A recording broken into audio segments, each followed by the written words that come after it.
We are live. Go ahead. Awesome. Well, hello, everyone. Thank you so much for joining me here today. I am excited to be sharing on how our space can affect our overall health and wellness. Just a little bit before we get started, my name is Gayle Gunn, and I am an organizing strategist. I am the owner of Energy Organizing, and I offer my clients and my audience guidance in awakening their mind, body, spirit, and space connection. So I could share a little bit about how I first got started, if that's okay. I do have some people here in the audience with me, so if you have any questions or anything specific you'd like me to talk about, feel free to share that in the comments or ask. If anyone's watching this live, I don't have access to the comments, but I will follow up with them afterwards. Follow up with you afterwards. And so I have been in business for about 7 years.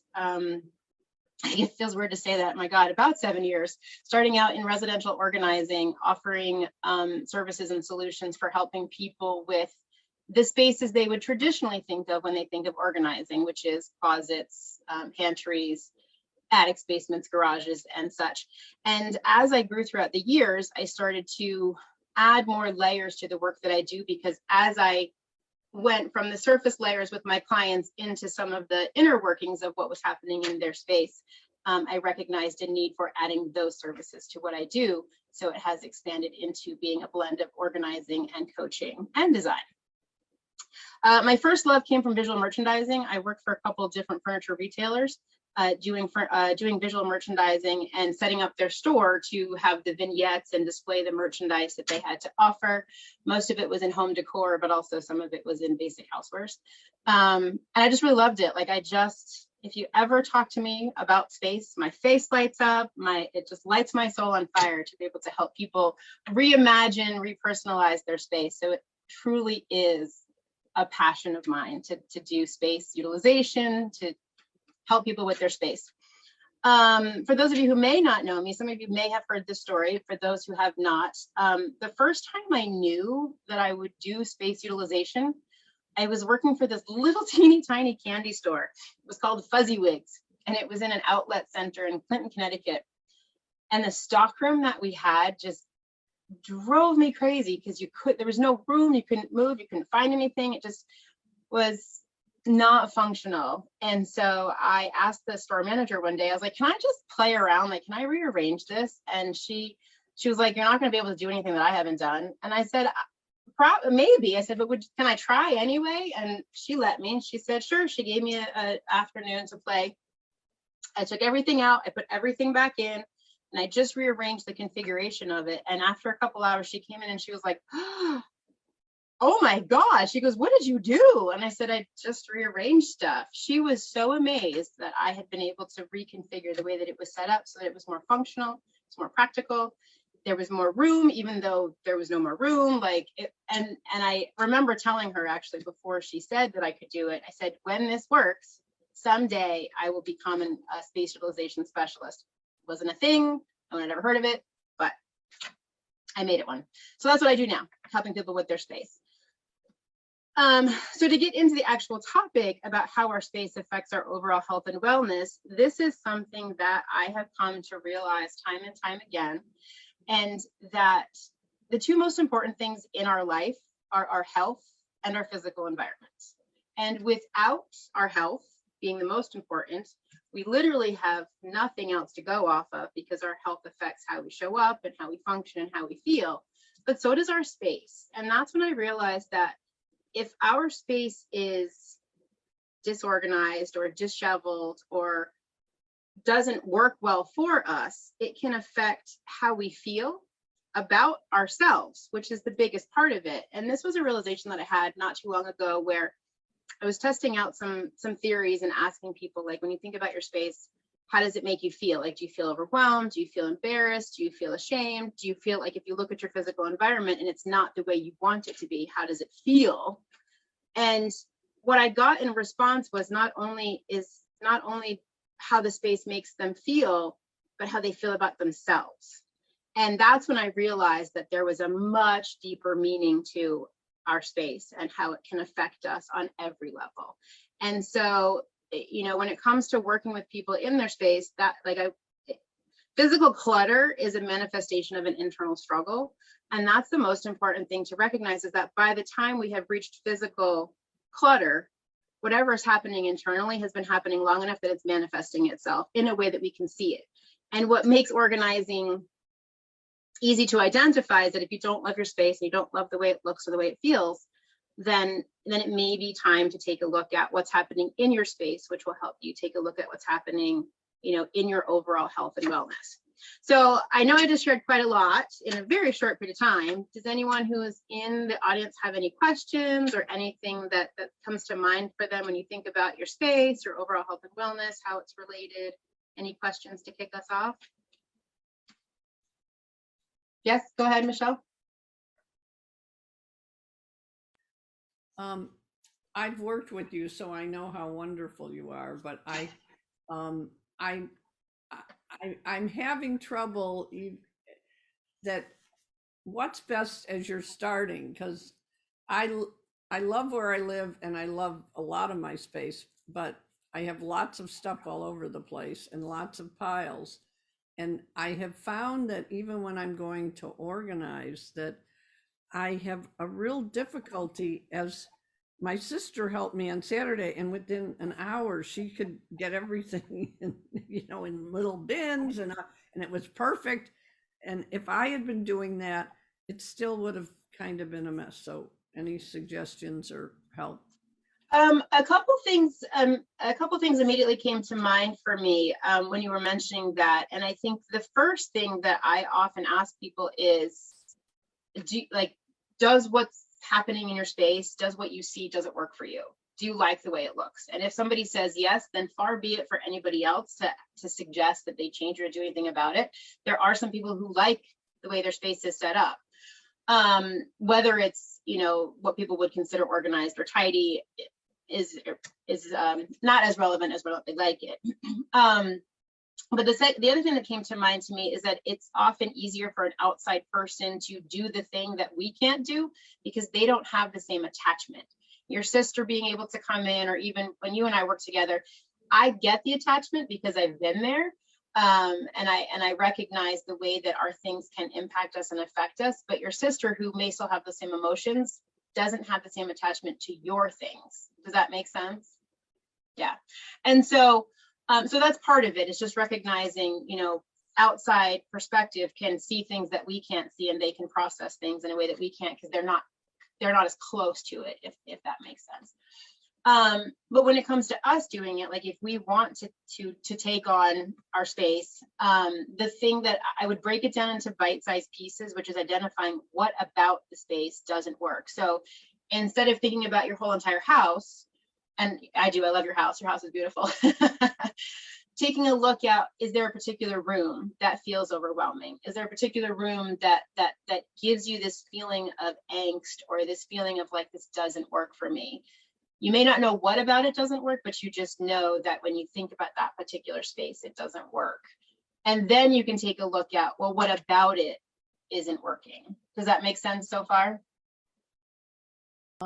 Yes, it sounds like it's a really good idea, but what I've noticed, because I am really wanting to, when you say I'm not happy with how I use most of the space, I have lots of clutter, and I've looked and I've thought, what is it that I can't seem to,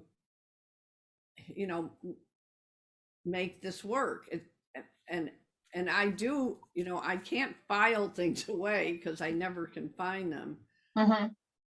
But, and I mean, my own sense is, I think I should just focus on one thing at a time, but I feel like I need more guidance. Yeah. The thing so in that particular case, the thing that came to mind is, what lets you know that it's cluttered? What tells you that it's cluttered? Is it because there's an excess of things, or is it the kind of things? And that's actually where you want to start, is identifying what is it in your space. Because I have worked with you, I know that what some people may look at as clutter is a life of really amazing events and experiences and things that you've done throughout your life, that it may not be clutter. It's your life. It's the things that represent who you are and where you've been. If you feel like it's clutter, Then it's taking a look at what makes this feel like clutter so that I can decide, do I need to keep it or do I need to let it go? Or do I want to keep it or do I want to let it go? And that's sort of where it starts. The challenge is if you're in a space that is overwhelmed with things, it can all feel like clutter. And it's identifying, is it clutter? Do I want to keep it or do I want to let it go? And that's sort of where it starts. But breaking it down into bite-sized pieces, pick a small area of a room or the thing that sticks out as, I don't like this wall, this part of the room, or, that sort of thing. Does that feel helpful? Yes, it's just when I go to organize, I make more piles. And then if I have to leave them there, I'm faced with more piles. It's a process. The secret is it's a process and a journey. I was actually talking about this recently, that organizing is a journey of ebb and flow. And sometimes some areas will get worse before they get better. But until the home where things go is created, it will feel disorganized because things don't have a home, or if you don't like the home that they're in, those are things that can contribute to it feeling cluttered and disorganized. And we could certainly talk about, I know we'll be talking again soon, but we could certainly talk about it more, or if, is that helpful to get started? Awesome. You're so cute. Does anyone else have any questions? I saw somebody put in the comments, amazing points. Thank you, Claudia. Any other questions or insights? Questions that I can answer.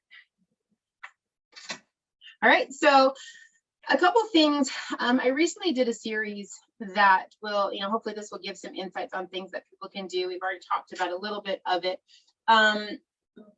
The first thing that you want to do in your space is to identify what the clutter is. So if you feel like you are surrounded by clutter, it's asking yourself, is it clutter, or is it things that have just dislodged from their home and they need to go back where they belong?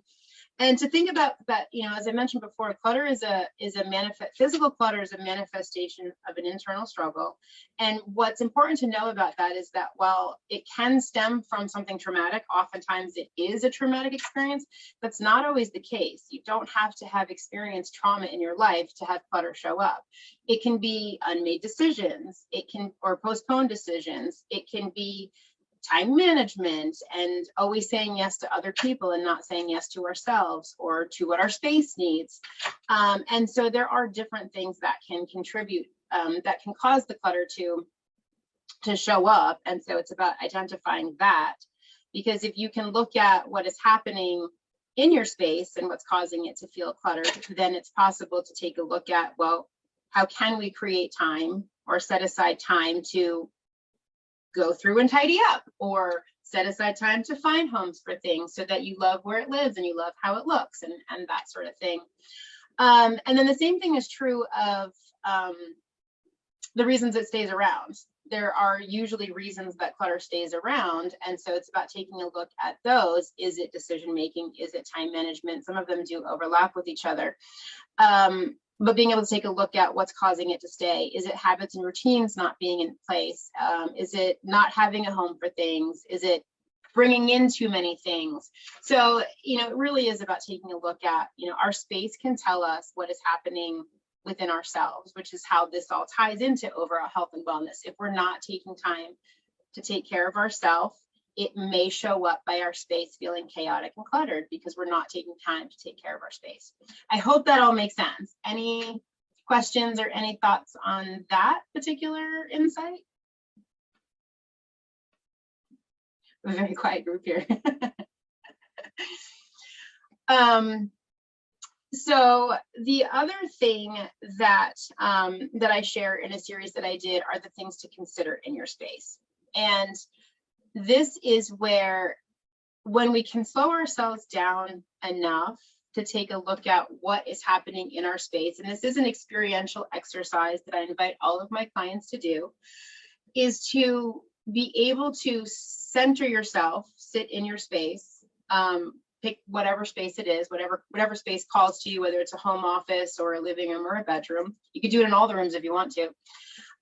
Setting aside time. It's not about finding time. It's about setting aside time to do this experiential exercise, which allows you to kind of breathe into what's happening in your space. How does your space make you feel? How does your space make you feel about yourself? And then the things that you want to take a look at are how much is in your space? Is there an excess of things? Is there just too much going on? Too many objects, so to speak?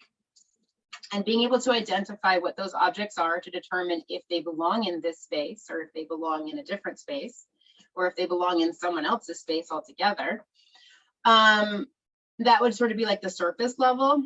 If there were no objects in the space and you still didn't feel settled in it, it could also be how your furniture is set up. Like the placement of your furniture has a big impact on flow and functionality. And so you want to make sure that when you're taking a look at your space, you can that it functions and flows and works for the way that you operate in your space. And I hope that makes sense. And the other thing, the third part of it is being able to take a look at the decorative side of it. And so decorative accents, people are often surprised when and if we get to that level of inner working, that if you took a look at what color your room is, if you took a look at artwork or accent pieces, that where those came from can actually affect how you feel. So one of the examples that I have is working with somebody and talking about like their bedroom, and they have a picture above their bed, and you say, well, where did that picture come from? And they say, oh, well, it was my husband's mother's thing that, but I really I just don't like the picture. Like, it drives me crazy. On a subconscious level, this person's mind and body is sensing that and just has angst about it. It's like, well, what would happen if you took it down and picked something else? Pick something that represents love, partnership, things that you'd want to have in your bedroom, and or any area of the house. Again, accents can be anywhere, and see what happens. And I did actually invite somebody to do this once, to take a picture down and see what happened. And within a week, actually within a day, they were amazed at the difference that it made in just not having that picture in their space. So subconscious, how our space can affect us subconsciously. So decorative accents and what we choose to have in our space is something else to consider that can have an impact on us. Any questions or any thoughts on things to consider in your space? Check in the comments, sorry. Anything else come to mind? No? Okay. So yeah, so what I really want to invite people to do is the experiential exercise. If you are curious about how your space is impacting your overall health and wellness, take time to do the exercise. Take time to sit with your space and just center yourself in it, and to be able to take a few deep breaths into it. This does require stopping and slowing down enough to be able to be in your space.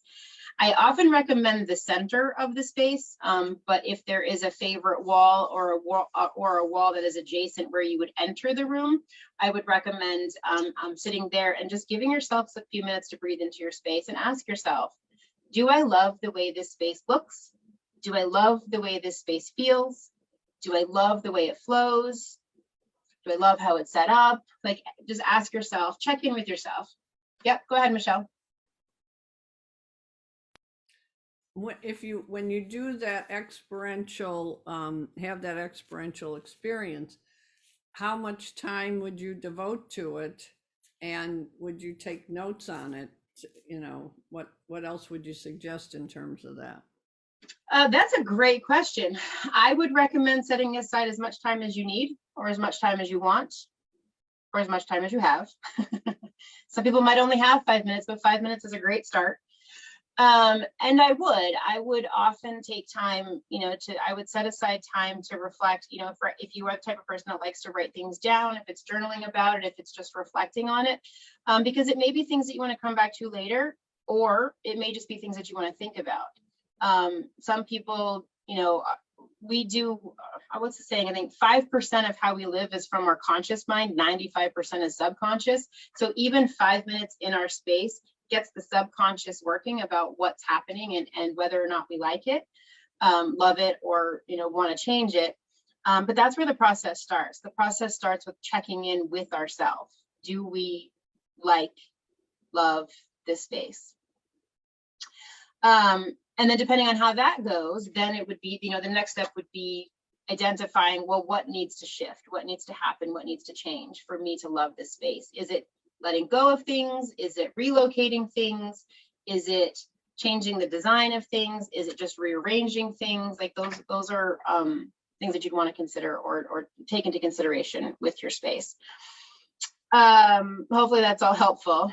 Or reach out. I'd love to be able to help get you started, because Michelle, you and I can talk about this in greater detail. So then the second part of this, which this may surprise a lot of people, but something else to take into consideration, which takes it a few layers deeper, is for those of you who do feel like you have a very well organized space and things are, ever so neatly put, just so the A-type personality people are the people who may not feel like they have a lot in their space. If you still feel like your space is not supporting you, or you just have this feeling like something's off in your space, it may be a different area of your life. And this is where we kind of dive a little bit more into life aspiration areas and the non-physical parts of our life where clutter can actually accumulate. And this is also how it can affect your overall health and wellness, because it may be an inner space that is affecting your outer space and your space overall. And so with that, what you would want to take a look at, for anyone who is familiar with life coaching or life aspiration areas, or even those of you who may dabble in feng shui, the life aspiration areas is being able to look at your relationships. Are your relationships cluttered? Do you have a good relationship with your friends, with your family, with your colleagues? If you do, great, then that might not be an area, a space, or a category to take a look at. But if you do have troubled relationships, those troubled relationships could be causing internal clutter. Causing, there you go, that's a word for you. And the same thing would be true for any of the other life aspiration areas. Are you doing well in your finances? If you are not doing well in your finances, then this could be an area or a space of your life that is cluttering up you mentally, physically, or mentally and emotionally, and will eventually show up physically. Another area could be self-care. Are you taking care of yourself? Are you taking time out to nurture yourself and to do the things that your body needs to be healthy?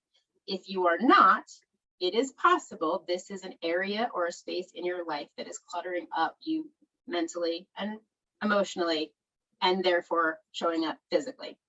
And so there are different areas. I'm not going to necessarily go through each of them, because hopefully you get the idea of where I'm going with that. But these are, I remember a couple of years ago, I did a presentation at the library, and I was introducing what space utilization was. I was introducing my lotus of life and the non-physical areas. And I started off by asking people, when you think of organizing, what comes to mind for you? And the audience answered in the traditional method of organizing closets, pantries, and such. And I said, yes, that's true. And I said, I'm going to share with you a little bit more about that, but I'm also going to share with you other areas to look at. And after I went through the space utilization part and showing some before and after photos and more about the physical space, I went into these life aspiration areas and I shared with that. And at the end of the presentation, I had a woman, I asked them how they thought, how they felt. And I had a woman who said, I am so glad that I attended this. She said, everyone in my life tells me I'm so organized and how great my space always looks. And she said, but I never felt organized. And she said, I didn't feel organized. And I now know that it's one of these other areas. She didn't want to share what area it was, but she was able to walk away with the realization that clutter, while often noticeable when it's physical, isn't always physical. So that's that's a part of it, is that, like I said, by the time it becomes physical clutter, there is usually something else internally that has happened in one of our life aspiration areas, or how we take care of ourselves, or how we handle or manage our time and our attention and where it goes. Any thoughts or questions on that particular segment? I can see some smiles in the audience. Yes, go ahead, Allison. So it just made me think of, because I am that type A, personality. My spices are alphabetical order, closets color by the rain. Well, it's black and white, but if there is any color. But in most of the areas of my life, but it just made me think of my computer, and my desktop is a hot mess. And my daughter just commented the other day, she's like, Mom, what is going on your desktop? Why do you have so many things? Don't you know how to put things in files? And she was like all ready to like clean up my desktop. And it just like that just, I was like, yes, you're right. This my business life and my professional life, I feel so disorganized, and it's probably why my desktop is a hot mess. Yeah, yes, and I actually I love that you shared that, because I think that that's, you know, that's also part of it, is that for someone, you know, I heard you say that your space, your physical home is very organized, yet there are times when you don't feel organized, and so it's not your physical space that's affecting that feeling, it's the digital space, or for some people it could be their professional space or their workspace. And so those spaces or areas are just as important to look at and to be able to identify, well, what can I do to clean this up or to organize it so that I don't feel disorganized, you know, mentally, physically, emotionally. So that is there's actually a whole entire category of organizers who focus on digital organizing, and finding the right system, you know, just like you would your physical space, identifying the system that works for you electronically is where clearing that clutter would help, or just organizing it. And if your daughter's great at that, I say let her have at it. But like, you organize, because you're an organized person, so whatever she does, you'll probably be able to follow along with, but at least you don't have to think about it. You just be like, please do it. Yeah, thank you for sharing. Michelle, I saw your hand up. Oh no, okay. And so that, you know, this is actually a great way to kind of tie in or to wrap up, which is, there's a difference between being organized, tidy, and clean. Some people can be one of those. Some people can be more than one of those. Some people can be all of those. Some people can be none of those. But it's important to know that I have seen spaces where I've gone in and somebody's asked me to help them organize. And as we were going through it, everything was actually organized. It was a garage, and everything was organized, but it wasn't tidy, so it didn't feel organized. And the same thing is true. I worked with somebody who, she had been living in an apartment for about 6 months, and she never moved in, and she had stuff everywhere. And she openly admits that she had stuff everywhere. And as I was working with her and helping her unpack and create homes for things, she would like stop, like, no, I can't handle dirt. Like if there was dirt or any sort of uncleanliness in her space. So her space was super clean. It was not super tidy, and it was not necessarily organized. So that was some of the stuff that we worked through. So, and I share that because that is an important distinction to know, well, what's important to me in my space, you know, to be able to take a look at, is it doing these? And I openly confess, you know, full transparency, I hate cleaning. I do it because out of necessity, it is not my thing. I do like being organized, and sometimes things don't feel organized, but just tidying, like straightening books makes all the difference. It's already organized, but straightening them makes a difference. I want to jump back really quickly to the experiential exercise and being able to share, kind of tying into what Michelle had said, that to wrap up the experiential exercise is, once you've had a chance to sit in your space, to be able to revisit it as often as you need to identify if something needs to shift and or change, and then to be able to take a look at what those needs are. I had a woman that I was working with, and she was setting up her office, a workspace, and I was asking her, like, tell me what you like, tell me how you envision this space being set up. And she was like, I like Moroccan, I like bright colors, I want like a really bold space, I want it to just, you know, have a lot of wow factor. And I said, okay, great. I get my creative juices going. I would come up with some ideas to share with her. And then I said, I want you to do this exercise. And I had her do the exercise we just talked about sitting in her space. It was a relatively vacant space. Like there wasn't a lot in it. So it wasn't about clearing clutter. It was about designing it. But there was some stuff because she was renovating.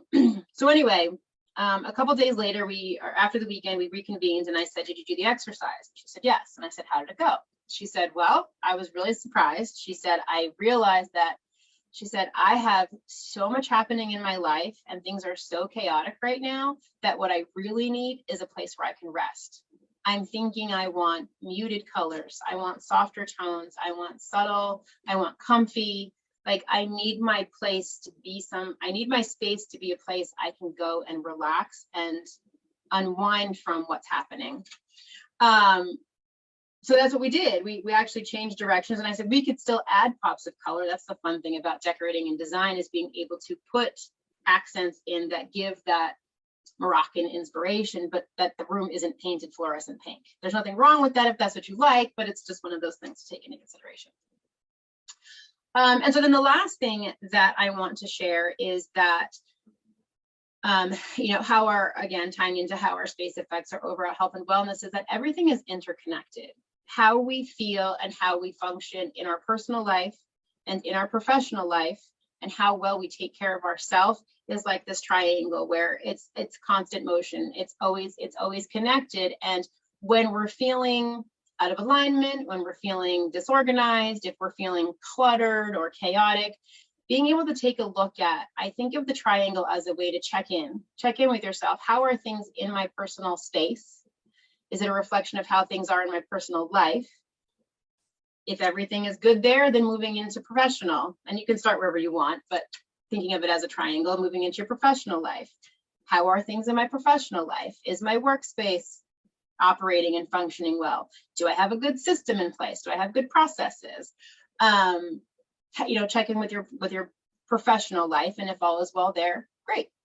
The next place, or one place you could look, is with your self-care and with how you are taking care of you personally, and being able to check in there. Am I taking care of myself? Am I listening to what my mind, body, spirit, and space needs? And depending on how you answer the questions in those three categories, that will help guide you into what you need to do or could do, or where to look for organizing your space, organizing your life, organizing your business, clearing the clutter, and being able to live in a place that represents who you are, what you want most, and to be able to set yourself up to love the space you live or work in. Thank you, Michelle. Any closing thoughts, any closing comments, was this helpful? Any ahas, insights, or appreciations for today? This was very helpful, and I thought inspirational. So it's even, I learned more than even when we've worked together. So thank you. Oh, nice. Thank you, Michelle. I thought that was great. Thank you, Gayle. Really helpful. Oh, you're very welcome. I love how you, I just got my workout gear on, so that's why I'm not in my office in my professional look. But I wanted to say, I loved how you tied the self-care, you know, proponent in there, like the health aspect, body, mind, spirit alignment, you know, all of that is so reflective in our workspace and our headspace. And everywhere, right? It just spills out, right? So that was great that was added in, and it's some really excellent tips. And the sitting in your space, that was key. Just be still and see how you feel in that space, right? And I guess probably visualizing how you want to feel. If you're feeling overwhelmed, how do you want to feel in that space? I just got goosebumps when you were sharing that. Yeah, exactly. And that's what it is. It's about being able to slow ourselves down or quiet ourselves enough. And it takes time. I mean, if we're always on the go and we're constantly moving and we're constantly doing, because we do have our personal space and our personal life, professional life, our own, like, there's so many things pulling at our attention that taking time out, setting aside time, it's not about finding time. We all have 24 hours. We're never going to find more time. We just have to set aside time to be able to quiet ourselves and slow ourselves down. And I know for me, like, my space isn't always perfectly organized. If you saw my living room right now, you'd be like, she's an organizer. There's reasons. I have a 4-year-old, but it's not about things being perfectly in place. It's about slowing down. It's about settling into the mind, the body, the spirit, and the space to see what's taking place, what's happening, what you want for yourself. Does it represent what you want? And if not, then taking a look at, well, what can I do? What do I want? What do I want to experience? And I guess I don't know if I shared this, but the thing that came to mind is being able to take a look at, there's several different things to look at. Is it practical? Is it functional? And how does it feel? I know someone who her mother-in-law came in, and like her husband had done bookshelves that were built in. And her mother loves staging. So her mother came in and staged it and merchandised it. And she's having pictures. And I was like, that looks amazing. Like, I wasn't quite sure why she was sharing it with me. And she's like, yeah, I have a 3-year-old. This is not practical. Like, she climbs the bookshelves and she will break all of this. So even if it looks amazing, is it practical for where you are in your life right now? So Judy, thank you so much for jumping on and helping and jumping on and commenting. I'm glad that this was helpful. Oh, for sure. It's awesome. One other thing I thought was really cool, and this is what I've learned, is that my daughter's an interior designer. So she's taught me a lot of stuff. And she said, keep your walls really neutral, because you can always add accents, right? And if you want to have a calmer environment, just like you said, you don't have the pink walls, right? You don't have the red and the orange walls. You might have a feature wall that's a brighter color, but the rest of your walls are really gentle hues, like, you know, like a lemon color or something very neutral. And then you just have, you know, your bright cushions and your bright carpets and things like that, because you can always change that easily. Yeah, that reminds me of when I was in visual merchandising. We actually did a wine and cheese party with one of the places that I worked, and what we were doing was sharing with people.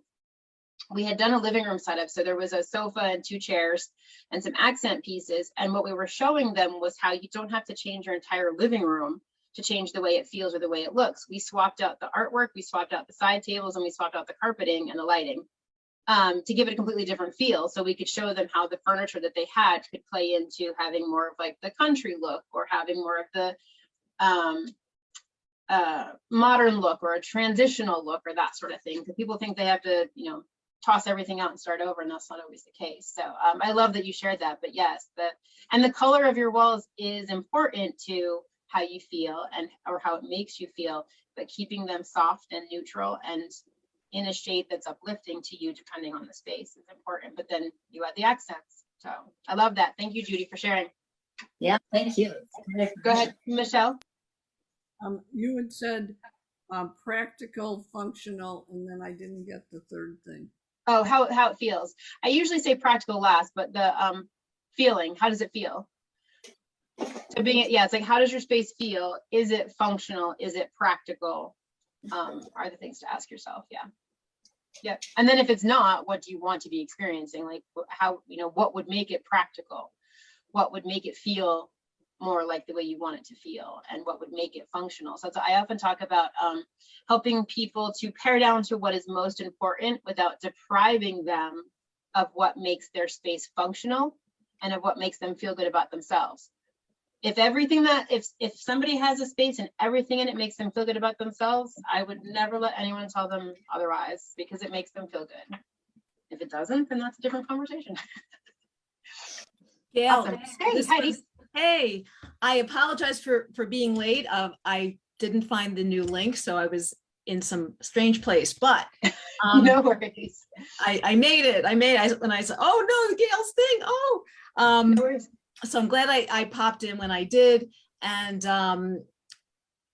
the bit I heard was amazing. You know, it felt very important. You know, does the clutter reflect an aspect of my life that's out of order, which is a fascinating question to be asking, I think. Forgive me if you addressed this. Did you talk about paper? I didn't. I see Michelle laughing.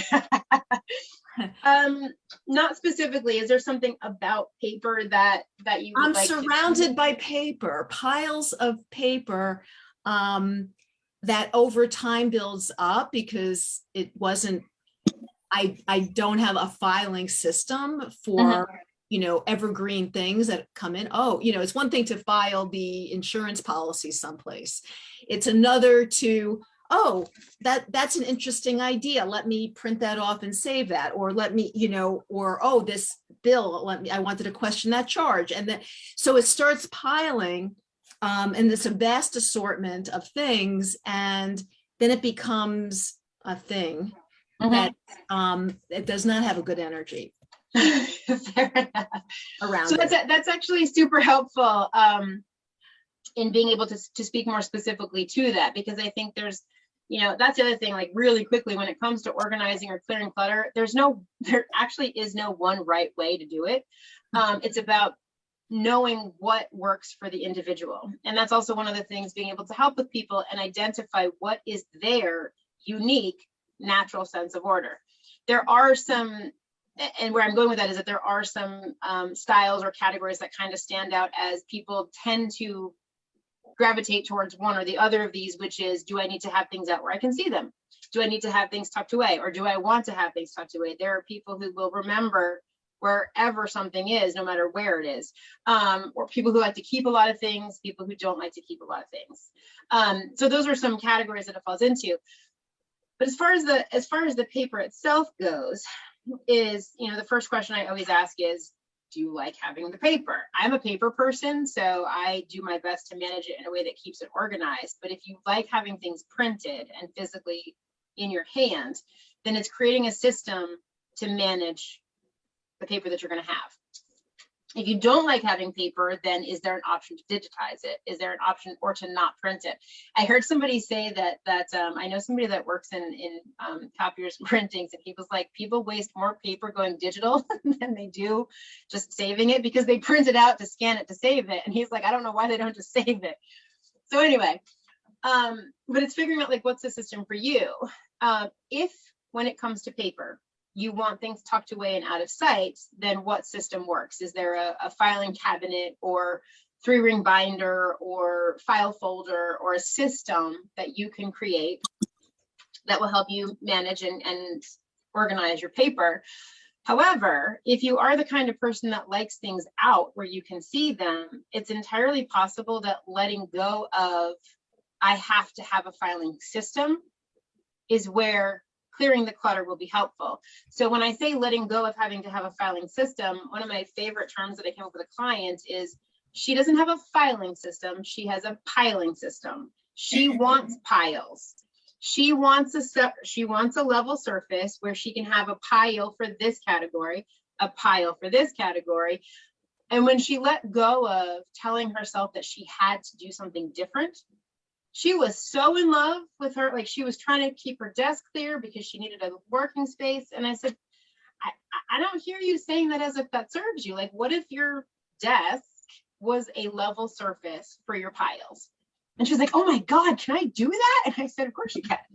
I would label them so that you know which pile is what. And I said, but try it. I said, try it and see what happens. And she came back to me about a week later and she was like, oh my God, letting go of having to create a filing system and allowing myself to have a piling system was a game changer. I think you've just changed my life. I see Michelle happy about that one too. Me too. Yeah. We try, because I mean, that's one of the things, is that we oftentimes will try to fit ourselves into someone else's system. And it may be the perfect system for us, and we're so glad we found it, but it also may not serve us. And so letting go of feeling like we have to do it the way everybody else does it, or the way others do it, could just be the thing that helps us get organized. I like my piles. You saw my filing system right now again, but it works for me. And it's not always like that. I go through the piles, I clean them up, I put them away, and my level surface is cleared again. So it's about finding what works and serves you. I hope that was helpful. That was amazing. That was awesome. Amazing. Thank you. You're very welcome. Anything else? Like I said, I didn't check the comments real quick. So amazing. Thank you. You're welcome, Claudia. Glad to have you. Allison, this was wonderful and helpful. Awesome. I'm so glad that this was helpful. So yeah, so just, Heidi, this was recorded. So I believe it's available on Facebook, but Camille will follow up with members where they can reach the link in the resource library. I'm relieved to hear that. I was kicking myself. This is great. Thank you. Oh, it was recorded. And if you Great. have any questions or anything else I can help answer, I'd be happy to, but I thank you for asking that question because I didn't actually speak to it. So yeah, so if anybody wants additional, if anyone has additional support, if anyone has additional questions or wants additional support, I'm always happy to do what I can to guide people. Sometimes it's working together, sometimes it's working on it on their own, and sometimes it's working with someone else. So I'm happy to help in any way that I can. Thank you all so much. Thank you. This has been a pleasure. I'm so excited. Thank you. Thank you. Thank you.